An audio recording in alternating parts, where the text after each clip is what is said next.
ایک بزرگ تھے، وہ گلی سے گزر رہے تھے، ایک شرابی کو دیکھا کہ وہ گندی نالی پر پڑا تھا، نشے میں دھت، حالت غیر ہوئی ہے۔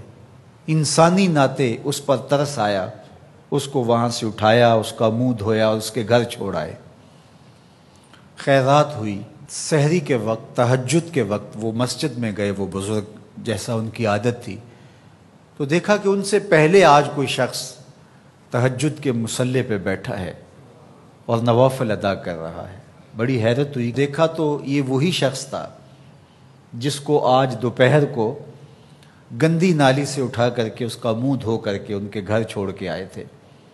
تو حیرت سے کہا، بار الہ تیری قدرتوں کے رنگ، یہ آج ہی تو میں نے شراب خانے سے باہر گندی نالی پہ پڑا ہوا دیکھا۔ ہاتف سے آواز آئی، میرے بندے تو نے اس کا منہ دھو دیا تھا، میں نے اس کا دل دھو دیا۔ تو جب کوئی شخص اپنا منہ دھوتا ہے، اپنے ہاتھ دھوتا ہے، تو اللہ اس کے گناہ دھو ڈالتا ہے۔ تو یہ نصف الایمان ہے، یہ آدھا ایمان ہے۔ ہمارے دین نے ہمیں صفائی کا، ستھرائی کا، پاکیزگی کا، عفت کا، پاک دامنی کا حکم دیا ہے۔ اگر آپ مجھ سے پوچھیں کہ اسلام کا دوسرا نام کیا ہے، تو میں کہوں گا اسلام کا دوسرا نام دین طہارت ہے۔ علماء نے لکھا کہ ایک طہارت معنوی ہوتی ہے، ایک طہارت حسی ہوتی ہے۔ ہمارا دین متقاضی ہے اس بات کا کہ ہمارا دل شرک سے، کفر سے پاک ہو، ہمارا دماغ غرور سے، تکبر سے، اور ہمارا عمل ریا سے، ہمارا دل تصنع سے، بناوٹ سے، حقد، کینے اور بغض اور نفرتوں سے پاک ہو۔ مانوی نجاست سے ہم اپنے آپ کو پاک کریں۔ اسی طرح ہم ہر طرح کے حدث سے اپنے آپ کو پاک کریں، حد سے اصغر ہو یا حد سے اکبر ہو۔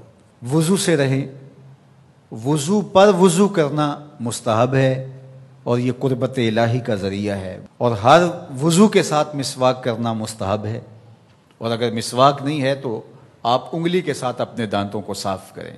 غسل واجب ہو وہ تو کرنا ہی کرنا ہے، لیکن روزانہ کی بنیاد پہ صفائی حاصل کرنے کے لیے غسل کیا جائے، مستحب ہے۔ نماز کے لیے آپ کے لباس کا صاف ہونا بھی شرط ہے، آپ کے جسم کا پاک ہونا بھی شرط ہے، حد سے اکبر اور حد سے اصغر سے پاک ہونا بھی شرط ہے، اور جہاں کھڑے ہو کے نماز پڑھ رہے ہیں اس جگہ کا پاک ہونا بھی شرط ہے۔ مجھے بتائیے کوئی ایسا پاکیزہ دین آپ نے دیکھا ہے؟ اس سے بڑھ کر کیا کہ جب تم اس دنیا سے رخصت ہونے لگے اور تمہارے بدن کو مٹی کے سپرد کرنے لگے، اور وہ بدن مٹی کھا جائے گی، لیکن کہا کہ اس کو بھی ذرا غسل دے کے بھیجو، اس کو چٹے لباس کا کفن دے کے بھیجو۔ یہ وہاں پیش ہو رہا ہے تو پاکیزہ بدن کے ساتھ۔ تو یہ ہمارا دین ہے جو ہمیں صفائی کا، ستھرائی کا حکم دیتا ہے۔ اپنے ماحول کو پاک رکھیں، ماحول کو ستھرا رکھیں۔ دنیا کے اوپر بسنے والی قومیں جب ترقی کی راہوں پہ گامزن ہوتی ہیں تو وہ ان چیزوں کا بہت خیال رکھتی ہیں۔ ہم جب ترقی کی راہوں پہ گامزن تھے تو اس وقت ہماری ستھرائی کی، ہماری پاکیزگی کی، ہماری عفت کی مثالیں دی جاتی تھیں۔ جب پیرس کی گلیوں میں کیچڑ تھا، بغداد عروس البلاد کہلاتا ہے۔ آج مسلم دنیا کے شہروں کی کہانی دیکھ لیجئے، کہا جاتا ہے فلاں ایشیا کا گندہ ترین شہر ہے، فلاں دنیا کا گندہ ترین شہر ہے۔ اپنے اطراف میں پھیلی ہوئی گندگیاں دیکھیے، گھر سے شاپر میں گندگی ڈال کر کے اپنے ہی گھر کے دروازے پہ پھینک کے ہم سمجھتے ہیں ہم نے گھر کی صفائی کر لی، وہی پھر پاؤں سے، گاڑی کے ٹائروں سے لگ کے پھر ہمارے اندر جا رہا ہوتا ہے۔ ہمارے دین نے تو ہمیں یہ کہا، اگر کوئی راستے میں گری پڑی چیز کو جو گزرنے والوں کے لیے رکاوٹ بنے، اس کو اٹھا کے ہم پھینک دیں تو یہ جنت کے راستے کی ضمانت بن جاتی ہے۔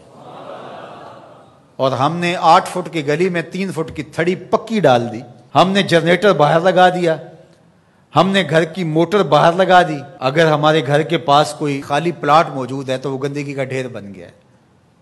گھروں کے اندر ہزاروں اخراجات ہیں لوگوں کے، 20، 25، 30 ہزار روپیہ ماہانہ خرچہ تو عام گھر کا ہے، لیکن جو عمرا ہیں 2-2، 4-4 لاکھ روپے اب ان کا ماہانہ خرچہ ہے۔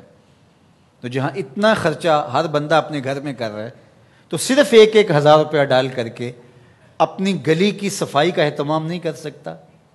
اپنے چھوٹے سے محلے کی صفائی کا اہتمام نہیں کر سکتا؟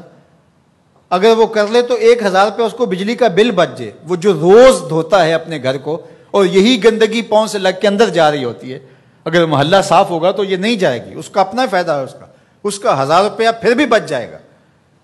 لیکن ہم اس کو کرنے کے لیے تیار نہیں. اپنے گھر کو صاف کر لیا اور باہر گندگی ڈال دی، اور دوسرے نے بھی اپنے گھر کو صاف کر لیا، باہر گندگی ڈال دی.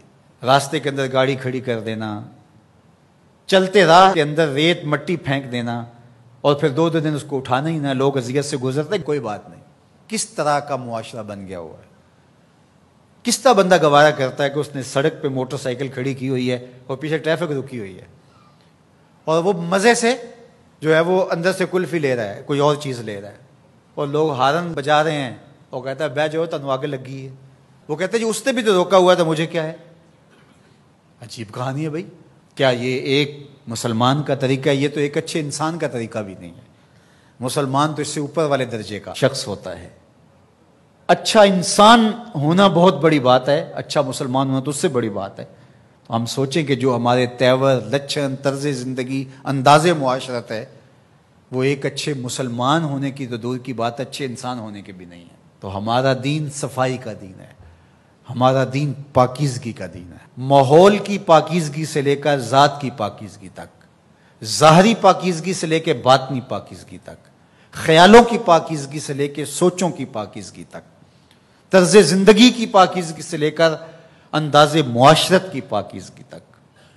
ایک صالح، پاکیزہ، خوبصورت اور ستھرا معاشرہ تشکیل دینے کے لیے مجھے اور آپ کو کردار ادا کرنا چاہیے، اور ہمیں اپنے حصے کا کام کرنا چاہیے. چیزوں میں ترتب ہو، خوبصورتی ہو، نظم ہو، اور کسی کے لیے قذر کا، تکلیف کا، نقصان کا، پریشانی کا سبب اور ذریعہ نہ بنے.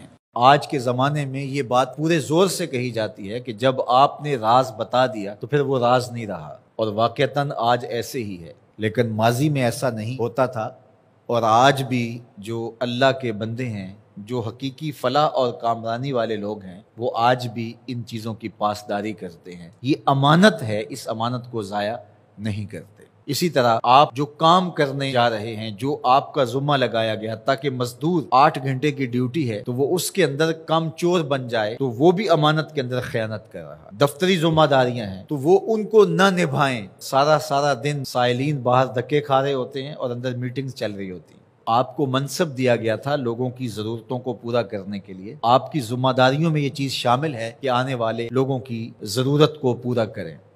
تو یہ امانت کے زمرے میں آتا ہے. منبر و محراب یہ بھی ایک ذمہ داری ہے. اس کے جو تقاضے ہیں اس کو نبھانا پڑے گا، اور اگر نہیں نبھاتے ہیں تو آپ اس امانت کو صحیح طرح ادا نہیں کر سکتے. تو اس سے صرف مالی امانات ہی مراد نہیں ہیں، اس سے ہر وہ چیز جو اس زمرے میں ہو اس کو شمار کیا جائے گا. اور یہ بات اچھی طرح ذہن میں رکھی جائے کہ امانتیں سپرد ہی ان کو کرنی چاہیے کہ جو امانتوں کو ادا کرنے کی اہلیت رکھتے ہیں. ان لوگوں کو معاملات سپرد کر دیے جائیں جو ان معاملات کو نبھانے کی اہلیت ہی نہیں رکھتے. تو پھر نتیجہ کیا ہوگا کہ وہ نبھانا چاہیں گے بھی تو نہیں نبھا سکیں گے. ایک تو ہیں ہی نا اہل، اور پھر اوپر سے خائن بھی ہوں، کام چور بھی ہوں، تو پھر کیا نتیجہ نکلے گا. لیکن اگر خائن اور کام چور نہ ہو، نا اہل ہوں، ڈرائیونگ سیٹ کے اوپر آپ اس کو بٹھا دیں جو ڈرائیونگ نہیں جانتا ہے اور وہ بہت مخلص ہے، تہجد گزار ہے، شب زندہ دار ہے، تو اس کی شب زندہ داریاں، اس کی تہجد گزاریاں، اس کا صائم الدہر ہونا، اس کا قائم اللیل ہونا کیا گاڑی کو کھڈے میں گرنے سے بچا لے گا؟ تو وہاں بٹھانا اس کو چاہیے جو کہ اس منصب کے تقاضوں کو پورا کرنے کی اہلیت رکھتا. جو اہلیت نہیں رکھتے ہیں ان کے ذمے آپ کوئی کام لگا دیں گے تو اس کا نتیجہ یہی ہوگا کہ وہ کام صحیح ہونے کی بجائے الٹا خراب ہوگا. اللہ کے محبوب علیہ السلام نے قیامت کی نشانیاں بیان کرتے ہوئے ایک نشانی یہ بھی بیان فرمائی تھی، اذا وسد الامر الی غیر اہلہ فانتظر الساعہ. جب معاملات ایسے لوگوں کے سپرد کیے جائیں جو نااہل ہوں تو فرمایا پھر قیامت کا انتظار کرنا. اس لیے ہمیں اپنی زندگی پر بہت زیادہ غور کرنا ہوگا. جو میرے ذمے کام ہے میں اس کو نبھاؤں اور اس کو دل و جان سے نبھاؤں. مجھے جو منصب دیا گیا ہے منبر و محراب کا میں اس کو پورا کروں. اگر آپ کے ذمے پھولوں کی ایک کیاری میں پانی لگانا ہے تو آپ وہ کام کرنے جا رہے ہیں جو آپ کر نہیں سکتے، اور آپ کہتے ہیں کہ نہیں میں ممبر پہ بیٹھ کے خطابت کروں گا، وہ تو آپ کا منصب ہی نہیں ہے۔ آپ کو جو کام دیا گیا ہے وہاں گوڈی میں کوتاہی نہیں ہونی چاہیے، وہاں وقت پہ پانی ملنے پہ کوتاہی نہیں ہونی چاہیے۔ ہر بندہ جو اس کا منصب اور اس کا جو دائرہ کار ہے، جب اس میں کام کرنے لگ جائے گا تو نتیجہ کیوں پیدا نہیں ہوگا؟ یہاں مسئلہ یہ ہے کہ ہر بندہ کہتا ہے کہ میں یہ کروں گا جو وہ کر ہی نہیں سکتا ہے، اور کچھ لوگ توقع بھی لگا کے بیٹھتے ہیں اور ہم حیران ہوتے ہیں کہ یہ کس طرح ہو سکتا ہے، جو ضابطہ اس کے مطابق ہی کام ہوتے ہیں۔ تو اللہ تعالیٰ جل شانہ اس قوم کی حالت نہیں بدلتا جو اپنی حالت خود بدلنے کے لیے آمادہ نہیں ہوتی۔ آج امت مسلمہ کا مسئلہ یہ ہے کہ امت مسلمہ میں وہ صلاحیتیں جو ہونی چاہیے تھی، ایک تو مفقود ہیں، دوسرا تقسیم کار نہ ہونے کی وجہ سے آج امت لڑکتی چلی جا رہی ہے، اور آج ہم وہاں کھڑے ہیں جہاں ہمیں کھڑا نہیں ہونا چاہیے تھا۔ خدا کرے کہ اس چمن میں بہار آئے اور یہ امت پھر فروغ پائے، اور اگر ہم اپنے حصے کا کام نہیں کریں گے تو اللہ تعالیٰ جل شانہ اس دین کو کبھی مٹنے نہیں دے گا۔ یہ بات ذہن میں رکھیے گا، یہ دین غالب ہی رہے گا، یہ دین ہمارا محتاج نہیں ہے۔ اللہ ہماری جگہ کسی اور شخص کو لے آئے گا اور اس کے ذریعے سے دین کو غالب کرے گا۔ اس لیے ہم نے اپنے حصے کا کام کرنا ہے، اس کو کبھی بھی ترک نہیں کرنا ہے۔ تو بات امانت کی چلی، تو امانت صرف مال کی نہیں ہوتی۔ آپ کے پاس کوئی گٹھڑی رکھ گیا، آپ کے پاس جو ہے وہ کوئی پیسہ روپیہ رکھ دیا تو وہی امانت نہیں ہوتی۔